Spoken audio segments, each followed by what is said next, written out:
Session we had discussed about the CDP's question. 30 questions हमने complete कर लिए थे, डिस्कस कर लिए थे. So in this session I am going to start the part 1 questions, that is a mathematics part. So mathematics के almost मैं try करूंगी कि इसके क्वेश्चंस आप सॉल्व कर लें, बट टाइम थोड़ा सा हमारे पास कम है, तो हम ट्राई करेंगे मैक्सिमम क्वेश्चंस को सॉल्व करने के लिए एंड उसके ट्रिक्स बताने के लिए. सो फर्स्ट ट्रिक तो आपको मैं कुछ ट्रिक्स बता रही हूँ. तो फर्स्ट ट्रिक ये है कि जब भी मैथ का क्वेश्चन करें तो मैथ्स के क्वेश्चंस को रिपीटेडली पढ़िए, 2 टाइम्स पढ़िए एंड वहाँ पे जो भी ऑप्शंस हैं पहले ऑप्शंस को भी ऑब्जर्व करिए. अगर सपोज कोई यूनिट कन्वर्शन वाला मैथ है, यूनिट कन्वर्शन जस्ट लाइक कुछ केजीज में है एंड बट ऑप्शंस में मांगा है ग्राम्स में, तो आंसर्स क्या आएंगे, हमारे आउटपुट जो रिजल्ट्स आएंगे वो ग्राम्स में आने वाले हैं. तो पहले केजीज को ग्राम्स में करिए, अगर लीटर है तो मिलीलीटर करिए, माइल्स है तो उसको कन्वर्ट करिए किलोमीटर्स में या फिर सेंटीमीटर्स में, जो भी वो क्वेश्चन का आस्क हो उसके अकॉर्डिंग. देन उसके बाद और एक टाइप के क्वेश्चंस आते हैं, ऑलवेज याद रखिएगा इसका पेडागोजी नॉर्मल साइंस और आर्ट्स के पेडागोजी से बहुत ही डिफरेंट होते हैं. जहाँ पे आर्ट्स एंड साइंस के पेडागोजीज में बहुत ही ज़्यादा observations and records just like the deductive and inductive method, that is abstract and general thinking के ऊपर बहुत कुछ किया जाता है. तो यहाँ पे कॉन्क्रीट बेस के ऊपर चलता है. सो कॉन्क्रीट बेस मीन्स पहले स्टार्टिंग से ही आपको क्या करना है, ऑब्जेक्ट को टच करके स्टार्ट करना है. मैथमेटिक्स में जस्ट लाइक ज्योमेट्री पढ़ रहे हैं, तो ज्योमेट्री में आप अगर शेप एंड साइज के बारे में अच्छे से नहीं जानते, साइड्स के बारे में नहीं जानते, तो उसका पेरीमीटर कैसे निकालेंगे, उसके एरिया कैसे निकालेंगे, ये सारे डिफिकल्ट हो जाते हैं. जस्ट लाइक प्रॉपर्टीज नहीं जानते तो सॉल्व कैसे करेंगे. और कुछ प्रॉपर्टीज मैं आज आपको बोलने वाली हूँ. सो उस प्रॉपर्टीज को प्लीज याद करके रखिएगा, रिमेंबर करिएगा, सो दैट जो नेक्स्ट क्वेश्चन आएंगे उसको आप इजीली सॉल्व कर सकें. सो फर्स्ट क्वेश्चन मैं आती हूँ. सो फर्स्ट क्वेश्चन है, ये bucket of 16 litre capacity is filled to the brim with water and water from this bucket is to be transfer into the smaller utensils. So हम हिंदी में भी चलते हैं. ऑलवेज क्या करिएगा ना, जब भी क्वेश्चंस पढ़ रहे हैं स्पेशली मैथ के क्वेश्चंस, क्योंकि इंग्लिश में कुछ टाइम पे क्या होता है ना, डिफिकल्ट लग जाता है, तो डिफिकल्ट क्वेश्चंस को थोड़े से इजीएस्ट वे में हम हिंदी में कर सकते हैं. पहले हिंदी में पढ़िए, फिर सॉल्व करके वहाँ पे साइड में आप टिक करिए. सो सॉल्व करने के लिए आपके स्पेस भी रहेंगे. सो स्पेस में ही आप करिएगा जितने भी सॉल्व करना है, उसके बाद आप टिक मारिए. ठीक है, टिक मारने के बाद, बिकॉज ये इस बार आपका कंप्यूटर बेस्ड एग्जाम है, तो वहाँ पे आपको क्या करना है, पहले तो सॉल्व कर लेना अच्छे से, माइंड में पूरा फिक्स करके सॉल्व करिए. उसके बाद आप उसको क्या करिए, टिक मार्क, एरो मार्क के थ्रू ऑप्शन को दबा दीजिए, हो जाएगा. ठीक, इसके बाद ये bucket of 16 litre capacity is filled to the brim with water from this bucket is to be transfer into the smaller utensils. ठीक है, ये mug filled to capacity has to be dipped 50 times to completely transfer the water in the bucket into the utensil. What is the capacity of the मग? हमको मिला है क्या, total 16 litre का capacity वाला एक जैसे बाल्टी जैसा है. ठीक है, वहाँ पे वाटर फिल्ड है, तो एक 50 बार एक मग के थ्रू पानी अगर आप निकालेंगे छोटे छोटे यूटेंसिल्स में डालने के लिए, तब जाके यूटेंसिल्स भरेंगे. तो मग का कैपेसिटी कितना है ये पूछा है. तो फर्स्ट ऑफ ऑल देखिए, ऑप्शंस में मैं जैसे ट्रिक में बोल रही हूँ वैसे करिए, तो आधा से ज़्यादा क्वेश्चन के आंसर आपको आ जाएंगे. दैट इज यहाँ पे सारे क्या है, मग छोटा है, बाल्टी के अकॉर्डिंग बहुत ही छोटा होगा, बकेट के अकॉर्डिंग बहुत ही छोटा है, सो उसमें मिलीलीटर में आएगा. ये आपके लीटर्स में है, तो लीटर्स को फर्स्ट ऑफ ऑल मैंने कन्वर्ट कर लिया. 1 litre equals to 1000 ml. So 16 litre equals to 1000 into 16, that is the 16,000 आपके आगे ml में. ठीक है, अभी क्या करना है, 50, देखिए 50 टाइम्स में इतना ml को हमने यूटेंसिल्स में भरा, तो 1 टाइम में कितना भर रहे हैं, 16,000 डिवाइडेड बाय 50, तो हमें मिल गया 320 ml. तो 1 मग का कैपेसिटी है 320 ml. सो 50 बार आप उसके थ्रू अगर निकालेंगे 16 लीटर बाल्टी से पानी, देन हो सकेगा. सो नेक्स्ट क्वेश्चन में आते हैं. नेक्स्ट क्वेश्चन हमारा है, सो इसका ऑप्शन आपको पता चल गया, 320 ml जो ऑप्शन 3 था वो इसका आंसर हो जाएगा. देन 32 क्वेश्चन में आता है, दैट इज 32 नंबर पे, the what should be subtracted from the sum of these 3 numbers to obtain 17863. ठीक है, 17,863 इतना अगर आपको चाहिए, तो इसमें से कितना माइनस करेंगे तो आपको इतना मिलेगा. सो ऑब्वियस है, आप क्या करेंगे, ये 3 डिजिट्स को आपको ऐड कर देना, सम कर देना, सम करने के बाद इससे क्या करेंगे, उससे सब्सट्रैक्ट कर देना। दैट मीन्स मैंने यहाँ पे कर लिया तीनों को ऐड, तो यहाँ पे मेरे को मिल गया 24,904, माइनस कर दीजिए इतने वैल्यू को, तो आपको मिल गया 7041। तो 7041 हमारे ऑप्शन 2 में है, ये करेक्ट आंसर है। सो नेक्स्ट चलते हैं अगेन।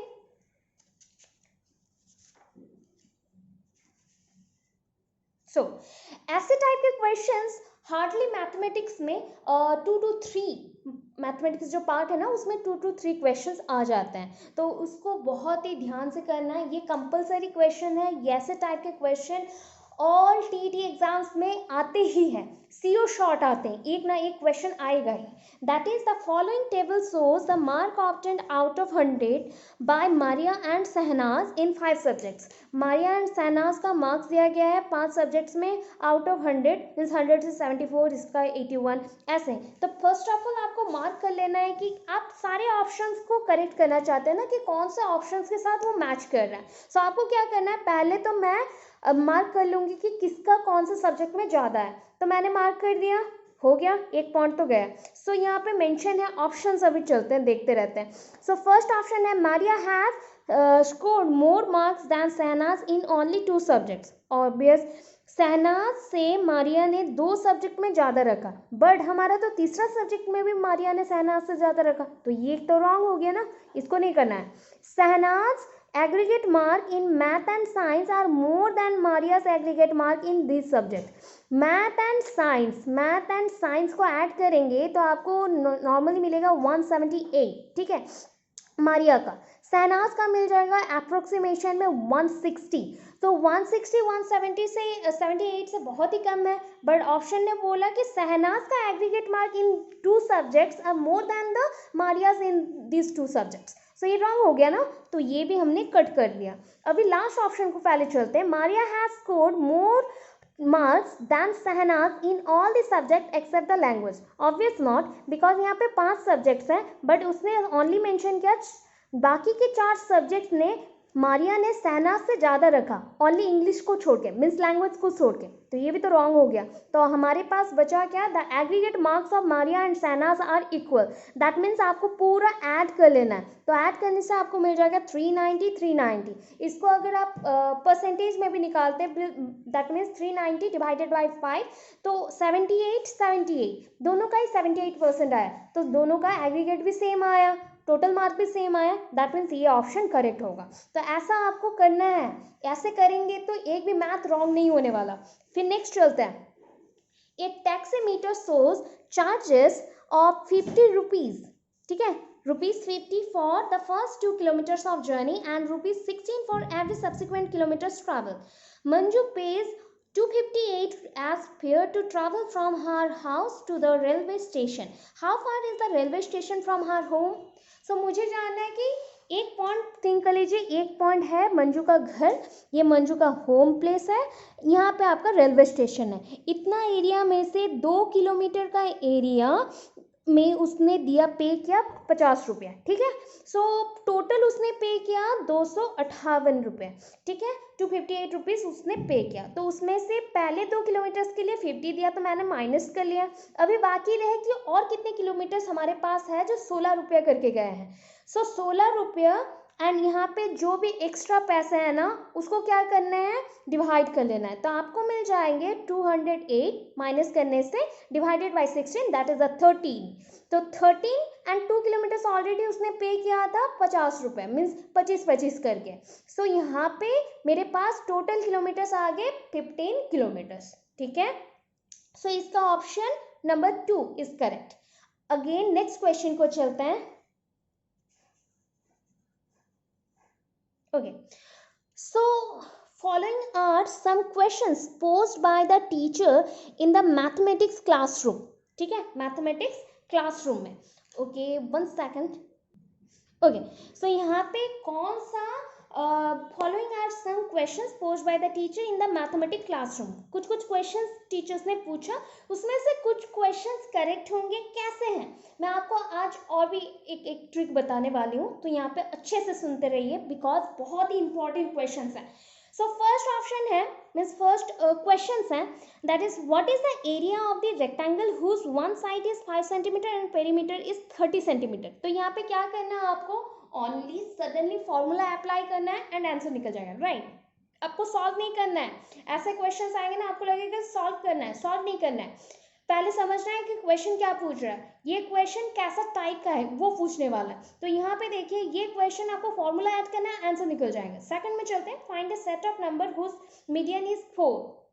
ठीक है, तो यहाँ पे अगर आप फॉर्मूला ऐड भी किए ना तो find A set of numbers बोला गया, कुछ भी नंबर्स हो सकता है, तो उसको निकालने के लिए आपको थोड़ा एलाबरेट वे में जाना है, एक्सपेक्टेशंस बहुत ही हाई रहेगा एंड एलाबरेट वे में चलना है। सो ये थोड़ा सा इससे वेरी कर गया क्वेश्चन वाइज। नेक्स्ट है आपका पास list all the prime numbers between 0 to 8। Obvious फटाक से आप कर लेंगे बिकॉज 0 to 8 में प्राइम नंबर आपको बहुत ही कम मिलेंगे, तो आप काउंट कर सकते हैं।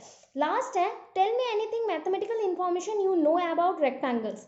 सो रेक्टेंगल्स के बारे में इंफॉर्मेशन देना है, तो इंफॉर्मेशन जब आप बहुत ज़्यादा सोच के देते हैं that is called open type. Open type जहाँ पे आपको एलाबरेट करना पड़ता है, एक्सप्लेन करना पड़ता है एंड रिसाइट करना पड़ता है, that is called the open type. तो यहाँ पे क्वेश्चन के पैटर्न के अकॉर्डिंग कौन से क्वेश्चन क्लोज टाइप के हैं, क्लोज एंडेड है, एंड कौन से क्वेश्चन ओपन एंडेड है।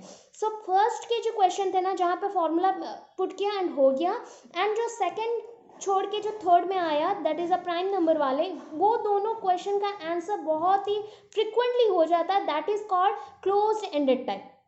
एंड जो दो क्वेश्चन रहा यहाँ पे रिसाइट करना पड़ता है, एलाबरेट करना पड़ता है, वहाँ पे एक्सपेक्टेशन भी बहुत ही हाई रहता है।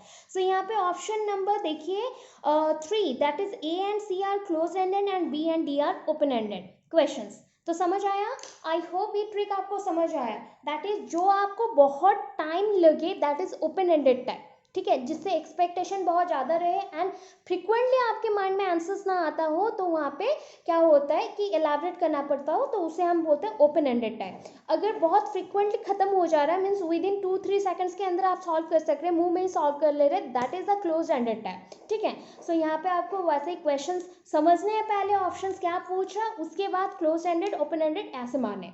नेक्स्ट चलते हैं 36 number, which of the following is a desirable teaching learning practices or practice in the context of mathematics। Context of mathematics, mathematics के अकॉर्डिंग सोचना है कि उसके टीचिंग लर्निंग प्रैक्टिस में कौन सा डिजायरेबल टीचिंग लर्निंग प्रैक्टिस हमें यूज करना रहता है। सो यहाँ पे ऑप्शंस है intuitive understanding of the concept should be encouraged, open book test should be avoided, students should be told to follow the prescribed steps of solving problems, open-ended questions should be avoided to prevent confusions। open-ended questions should be avoided, obvious हम लोग open-ended questions को क्या करते हैं, avoid करते हैं, but कुछ जगह पे तो इसको फॉलो भी करना पड़ता है।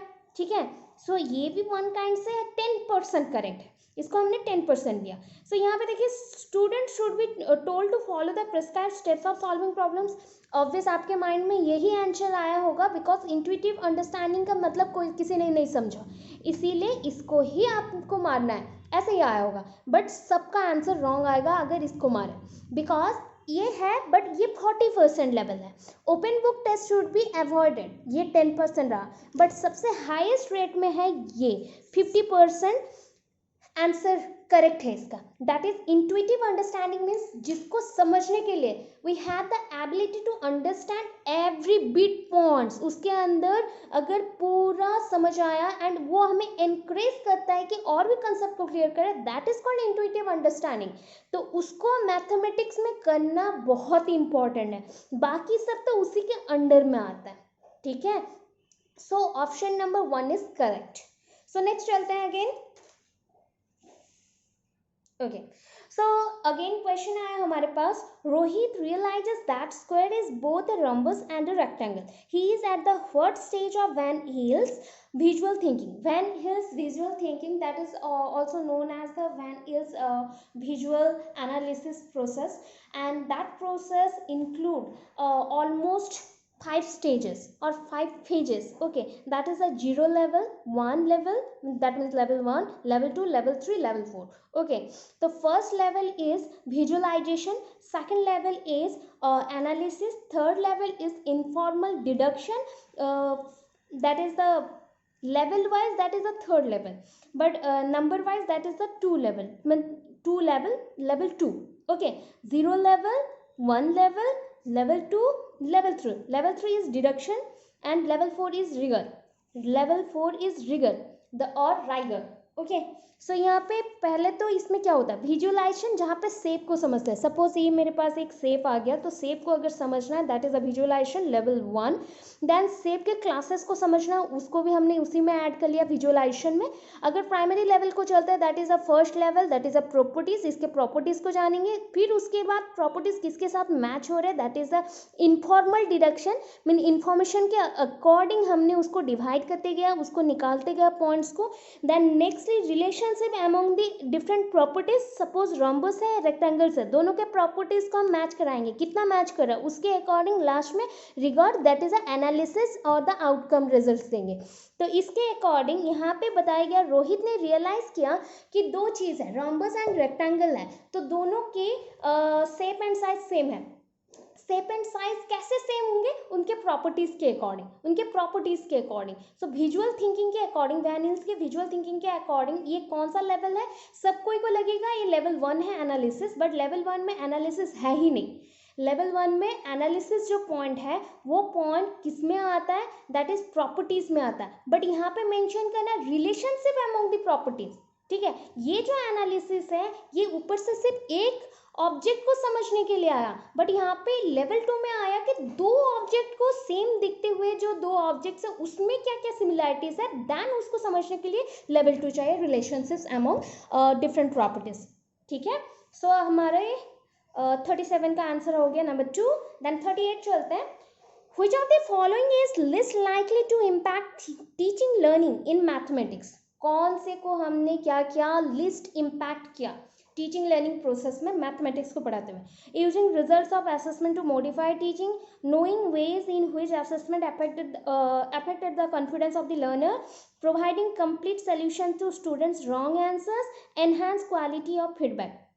बाकी के जो आंसर्स थे ना वो बहुत ही ज़्यादा इन्फ्लुएंस करते, इसको छोड़ के बाकी जो भी है बहुत ही ज़्यादा इन्फ्लुएंस करते हैं. दैट इज असेसमेंट बहुत ही चाहिए बच्चों का परफॉर्मेंस चेक करने के लिए. असेसमेंट अगर पता है तो उसके कॉन्फिडेंस लेवल में भी वो इफेक्ट जरूर करेगा. Enhance the quality of feedback, quality of feedback अगर अच्छा होगा देन आपको पढ़ाने के लिए भी मोटिवेट होंगे एंड बच्चे भी मोटिवेट होंगे.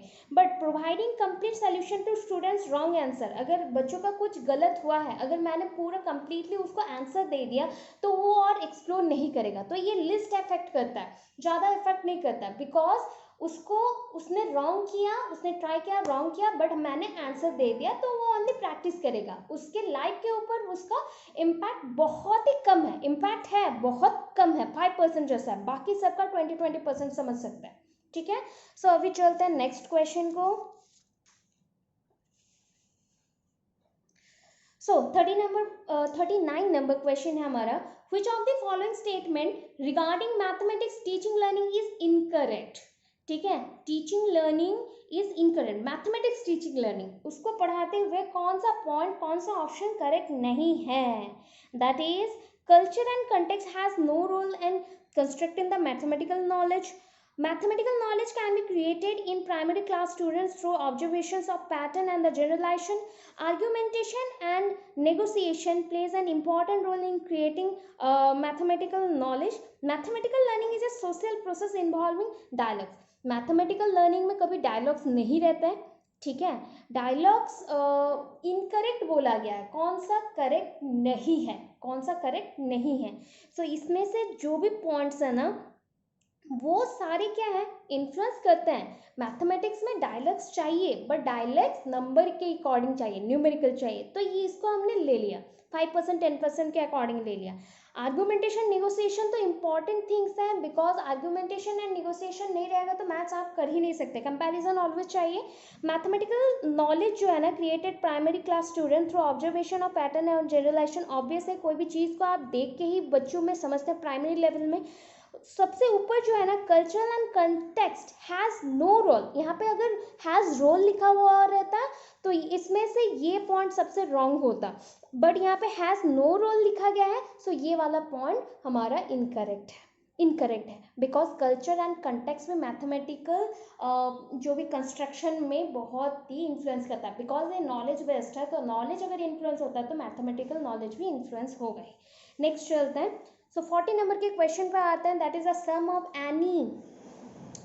Any two whole number is a whole number. सो यहाँ पे ना मैं आपको पहले बता दूँ what is whole number. Whole number is starting with the 0 to infinity, जितने भी नंबर्स है ना including 0 all are whole number. Even ये होल नंबर के अंदर नेचुरल नंबर्स भी आ जाते हैं, बिकॉज नेचुरल नंबर्स 1 से स्टार्ट होता है, ठीक है। तो एग्जैक्टली जीरो को एक्सक्लूड कर दे तो वो नेचुरल नंबर हो जाएगा, अगर जीरो को इंक्लूड कर दे तो वो होल नंबर हो जाएगा। तो यहाँ पे ना होल नंबर की 4 प्रॉपर्टीज है, तो 4 प्रॉपर्टीज मैंने मेंशन भी कर दिया, उसके एक्सप्लेनेशन भी दे दिए, बट यहाँ पे जो प्रॉपर्टी मेंशन किया उसके अकॉर्डिंग आंसर ये है। कैसे हुआ मैं बताती हूँ। सो यहाँ पे 4 प्रॉपर्टीज है, that is a cumulative property, associative property, distributive property and closure property. Closure property that means होता है जस्ट लाइक क्लोजली आपने उसको आंसर बना दिया, दैट मीन्स ऐड कर लिया, आंसर बना दिया। सपोज 2 होल नंबर है, ठीक है, एक्स एंड वाई आपके होल नंबर्स है, दोनों को ऐड किया तो जो मिला जेड मिला, तो that is also a whole number. तो ये हो गया क्लोजर प्रॉपर्टी। डिस्ट्रीब्यूटिव प्रॉपर्टी क्या है, सपोज मैंने addition of the 2 numbers, 2 whole numbers and multiply with another whole number, ठीक है, उसको अगर डिस्ट्रीब्यूट करें that is x y x z, that is also a whole number, and इसको हमने डिस्ट्रीब्यूशन के अकॉर्डिंग पकड़ा, so distributive. Okay, associative, suppose देखिए x plus y plus z, so ये एक ग्रुप बन गया। सो ग्रुपिंग में हम लोग अगर चेंज किए, साइन का चेंज हमने नहीं किया, यहाँ पे ब्रैकेट का चेंज किया। साइन चेंज कहाँ पे होता है, साइन चेंज हमारा नॉर्मली अगर करना चाहे तो क्लोजर प्रॉपर्टी में कर सकते हैं, जस्ट लाइक हम लोग मल्टीप्लिकेशन पकड़े तो वहाँ पे साइन चेंज करेंगे, एडिशन पकड़े तो चेंज करेंगे, सब्सट्रैक्शन पकड़े तो चेंज करेंगे, अदरवाइज यहाँ पे साइन चेंज नहीं होगा। जो वहाँ पे ग्रुपिंग था, ग्रुपिंग के जो हमने क्लोज एंडेड किए थे तो उसको चेंज करना है, अगर चेंज करते हैं देन जो पॉइंट आया that is called associative.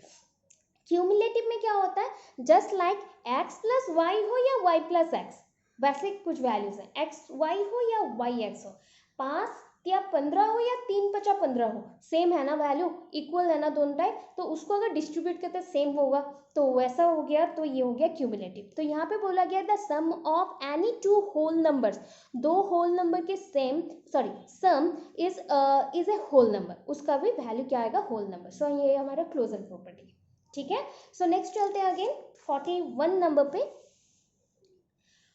Which of the following is the most important aspect of teaching mathematics at primary level? देखिए ऐसे क्वेश्चन हमें ऑलरेडी 2 मिल चुके हैं, फिर 3rd नंबर आया, दैट इज ये क्या कहता है, डेवलपमेंट ऑफ कैलकुलेशन और developing calculation properties and preparing for the higher education and employment, promoting and preparing for the technology and making mathematics part of the children's life experience। Obviously ये primary level में गया है, तो primary level में बच्चों को तो higher education के लिए और एम्प्लॉयमेंट के लिए हम प्रेशराइज नहीं करेंगे, और उनमें कैलकुलेशन फटाक से हमें डेवलप नहीं करना है या फिर प्रोमोट और प्रिपेयरिंग नहीं करना है टेक्नोलॉजी के लिए, तो ऑब्वियस ये पॉइंट करेक्ट होगा, बिकॉज यहाँ पे मेकिंग मैथमेटिक्स ये बच्चों का एक्सपीरियंस को और थोड़ा इंक्रीज करता है, सो दैट ये पॉइंट मेंशन किया गया, ठीक है। नेक्स्ट चलते हैं, नेक्स्ट क्वेश्चन है आपका 42, which of the following statements is or are true regarding the teaching numbers at primary level? So primary level में नंबर्स पढ़ा रहे हैं, छोटे बच्चों को याद करिए, प्ले स्कूल्स के बच्चों को, तो प्ले स्कूल्स में अगर नंबर सिखाते हैं तो क्या करते हैं, सो यहाँ पे देखिए, intuitive understanding of number should be encouraged, writing number should be taught in sequence, writing of numbers or numerals, should proceed, counting order, irrelevance of numbers should be encouraged। अगर बच्चों को नंबर्स बताए रखते हैं, नंबर्स पूरा उन्होंने learn कर लिया, तो उसको क्या देगा, नंबर्स के अंदर क्या नॉलेज है वो पता चलेगा, नंबर्स के अंदर गैप क्या है वो पता चलेगा, एंड ऑर्डर जैसा भी हो बच्चों को अगर बता दे तो वो सिक्वेंसली खुद अरेंज करके लिख सकते हैं। सो ये ए एंड डी करेक्ट होगा, बाकी के ऑप्शंस करेक्ट नहीं है उसके अकॉर्डिंग, बिकॉज बाकी के ऑप्शंस के अकॉर्डिंग मैथमेटिकल एक्सपीरियंस के थ्रू नहीं, क्रैमिंग के थ्रू आ रहा है, बट ये एक्सपीरियंस के थ्रू आ रहा है, so that A and D is correct, B C is not correct. So next चलते हैं 43 नंबर पे, That is 43. Which of the following is most suitable for teaching children the concept of fraction पढ़ाना है. तो यहाँ पे ना हमने 4 चीज़ें यूज़ किया है. जियो बोर्ड, एक्चुअली जियो बोर्ड यूज़ होता है ज्योमेट्री पढ़ाने के लिए. नंबर चार्ट्स यूज़ करते हैं हम लोग नंबर्स को पहचानने के लिए, आइडेंटिफाई करने के लिए, सब्सट्रैक्शन एंड एडिशंस करने के लिए. प्लस वैसे ही अबाकस को भी यूज़ किया जाता है addition and subtraction, that is addition properties और सब्सट्रैक्टिव प्रॉपर्टीज के लिए. बट क्वेश्चनर रॉड्स जो होता है ना, ये एक्चुअली फ्रैक्शन में ही रहता है. नियर अबाउट अगर क्वेश्चनर वाले रॉड्स आप देखे होंगे तो ऐसे रहते हैं, कुछ फ्रैक्शंस में रहते हैं, ऐसे ऐसे फ्रैक्शंस होते हैं. उसके फ्रैक्शंस को हमने छोटे छोटे पॉइंट्स में डिवाइड किया जाता है. तो इसको जैसे पकड़ लो कि पूरा कंप्लीट वन सेट है. अगर फ्रैक्शन में आ गया 1/2 या फिर 1/4 ऐसे कुछ पॉइंट्स में आएगा तो वैसे टाइप के समझा जाता है. इसलिए क्वेश्चनर रॉड्स फ्रैक्शन के लिए यूज़ किया जाता है. नेक्स्ट चलते हैं. Which of the following statements is not correct with regard to nature of the mathematics? Nature of mathematics के लिए कौन सा स्टेटमेंट करेक्ट नहीं है?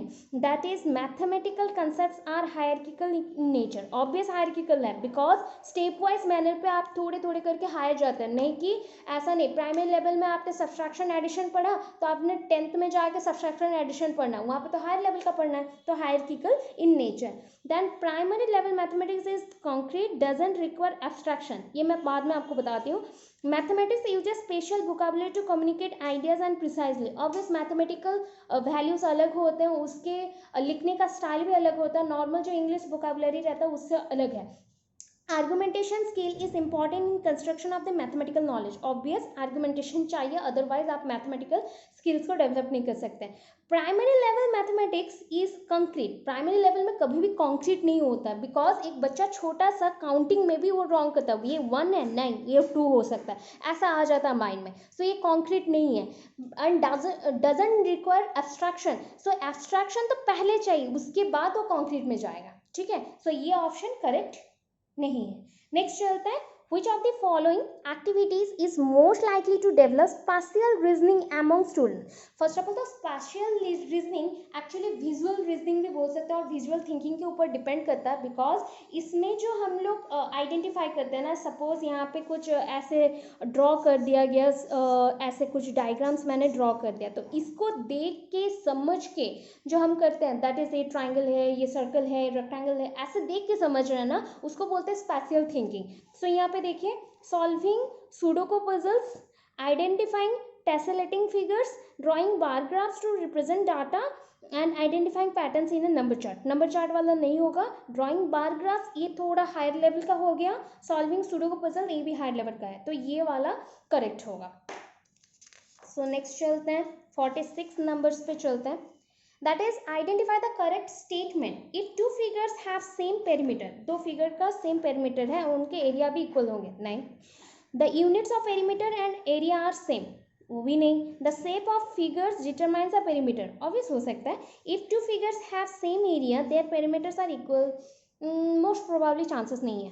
सो यहाँ पे जो करेक्ट स्टेटमेंट है ये वाले करेक्ट स्टेटमेंट है, क्योंकि shape and figure he determine करता है कि उसका पेरीमीटर क्या होगा, ना ही पेरीमीटर एंड एरिया इक्वल हो सकता है. कभी भी वो डिफर भी कर सकता है. 1/20 दैट इज 19/20 हो सकता है, दैट इज थोड़ा बहुत चेंजेस आ ही सकता है. Little bit variations are there, so that ये ऑप्शन करेक्ट होगा. नेक्स्ट चलता है 47 नंबर पे.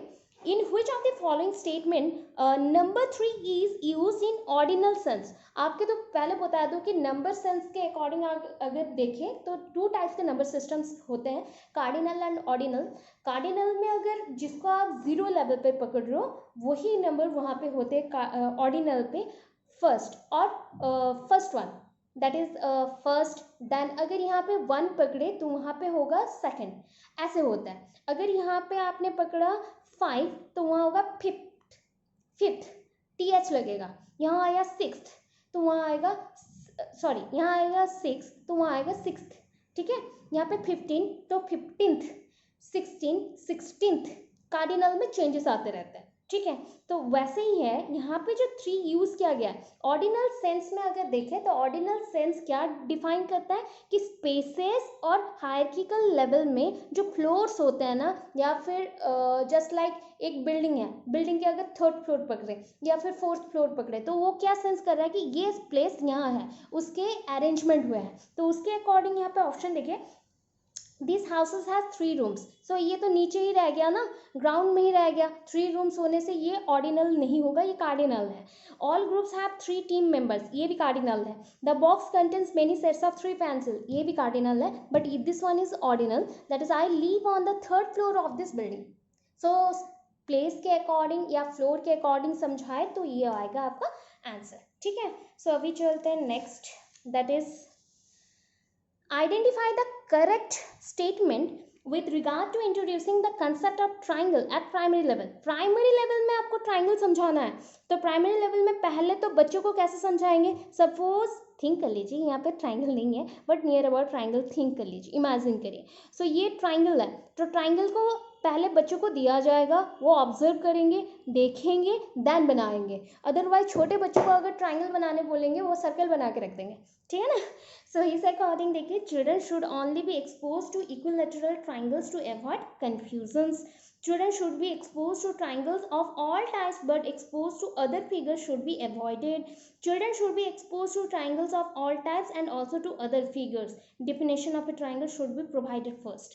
So ये सारा जो ऑप्शन है ना, वो सारा थोड़ा सा रॉन्ग वे में जा रहा है, बट ये छोटे बच्चों के लिए ये वाला करेक्ट है, ठीक है।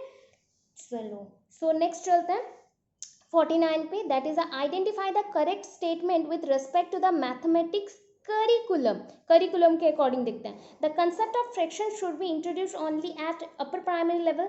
नहीं, ये फ्रैक्शन तो बचपन से हम लोग पढ़ते आ रहे हैं। The concept of negative numbers should be introduce at the primary level for better understanding. Negative numbers negative sign के साथ आएंगे, हाँ बचपन में पढ़ा है। The concept of area measurement should be introduce only at upper primary level. Area measurement तो हमें छोटे मतलब 3-4 क्लासेस से हमें सिखाए जा रहे हैं अपर प्राइमरी लेवल ऑब्वियस।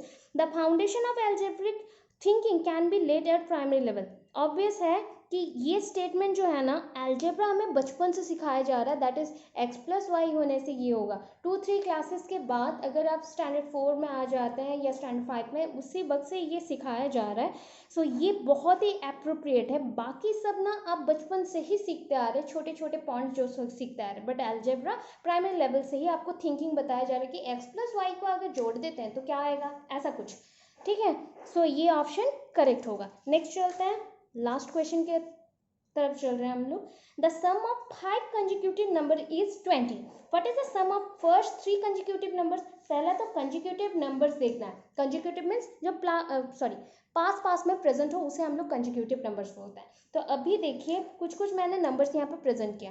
सो आप अगर कहीं पे भी आपको मैं बोलूँ कि फर्स्ट ऑफ ऑल तो आप 5 नंबर पकड़ लीजिए। 5 नंबर आप कैसे पकड़ेंगे, फर्स्ट के जो 5 नंबर है वही माइंड में पहले आता है, दैट इज 1 2 3 4 5 ऐसे ही आएंगे। तो पहले उसे आप लिख लेना है 1 2 3 4 5। उसमें से देखिएगा 1 to 5 अगर आप ऐड करते हो ना, तो क्या आएगा आपको, दैट इज 1 2 3 हो गया, 3 ऐड कर लीजिए 6 हो गया, 4 ऐड कर लीजिए तो आपके पास 10 हो गया, 10 + 15 हो गए, 15 के बाद 6 ऐड कर लीजिए, दैट इज आपको कितना मिल जाएगा, दैट इज 21 मिल जाएगा। बट यहाँ पे हमें बोला गया है the sum of 5 consecutive numbers is 20। तो यहाँ पे कैसे हमें करना है, 6 को रखना ही है, नहीं तो 20 नहीं आएगा। तो 1 को जो मैंने पकड़ा था उसको आप हटा दो, ठीक है। यहाँ पे 2 से पकड़ो, 2 3 4 5 6 ऐड कर लिए, सबको ऐड कर लो, ठीक है। ऐड कर लेने से वैल्यू आया हमारे पास 20। तो इसमें से अभी फर्स्ट अगर 3 चीज़ों को 3 नंबर्स को हम ऐड कर लें तो हमारे पास 9 आ रहा है कि नहीं वो दिखना है। तो what is the sum of first 3 consecutive numbers. तो यहाँ से हमारा फर्स्ट 3 कंजिक्यूटिव नंबर्स क्या है, 2 3 4। सो उसको ऐड कर लीजिए तो कितना आ गया 9। तो हमारा ऑप्शन ये करेक्ट हो गया, ठीक है, ऑप्शन 1। सो ये हो गया आपका पॉइंट। सो आज के लिए इतना ही। सो 50 तक हमने कंप्लीट किया। 20 क्वेश्चंस, बहुत ही 20 यूनिक क्वेश्चंस थे एंड ऐसे क्वेश्चंस ऑल टीईटी एग्जाम्स में आते ही हैं. सो आपको आई होप आज का वीडियो बहुत अच्छा लगा होगा. अगर नहीं भी लगा सो पढ़ो, लर्न करो, आगे भी बढ़ो. एंड अगर अच्छा लगा हो तो प्लीज़ लाइक कर देना. एंड कमेंट में अच्छा लगा तो प्लीज़ कुछ लिख देना, अच्छा लगेगा हमें भी. एंड अगर न्यू सब्सक्राइबर हैं प्लीज़ सब्सक्राइब करें चैनल को, ऐसे मैं न्यू वीडियोस लाते रहूँगी. हाँ, एंड एक सब्सक्राइबर ने हमें बोला था कि कुछ कंसेप्ट्स जो भी पढ़ना है उसको लाइए. सो ऑब्वियस नेक्स्ट क्या आएगा ना, ये पेपर जैसे ही कंप्लीट हो जाएगा तो उसके बाद हम लोग जो भी नेशनल पॉलिसीज़ हैं, कमीशंस हैं, उसका मैं ट्रिक देने वाली हूँ. 1 पेजेस सब्जेक्टिव करना पड़ेगा.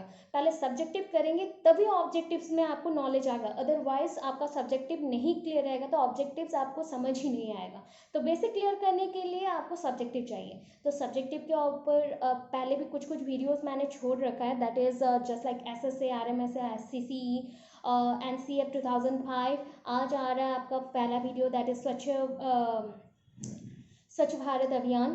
तो ये सारे वीडियोस को प्लीज़ ऑब्जर्व कर लीजिए. उसके जो डेट है एंड किसने किया, कहाँ किया, कौन कौन से एरिया पे प्लस हुआ, कितने टॉयलेट्स ब्लॉक बने, या फिर NCF का क्या रोल है, क्या करिकुलम वो इम्प्लीमेंट करना चाहता है, कौन से सिस्टम को वो फॉलो कर रहा है, CCE का मीनिंग क्या है, कंप्रीहेंसिव इवैल्यूएशन क्या होता है, कंटिन्यूस इवैल्यूएशन क्या होता है, ये सारे पॉइंट्स को थोड़ा सा नोट डाउन करके रख लीजिए. सो नेक्स्ट वीडियो में अगेन मिलता है. Stay tuned with us and thanks for watching.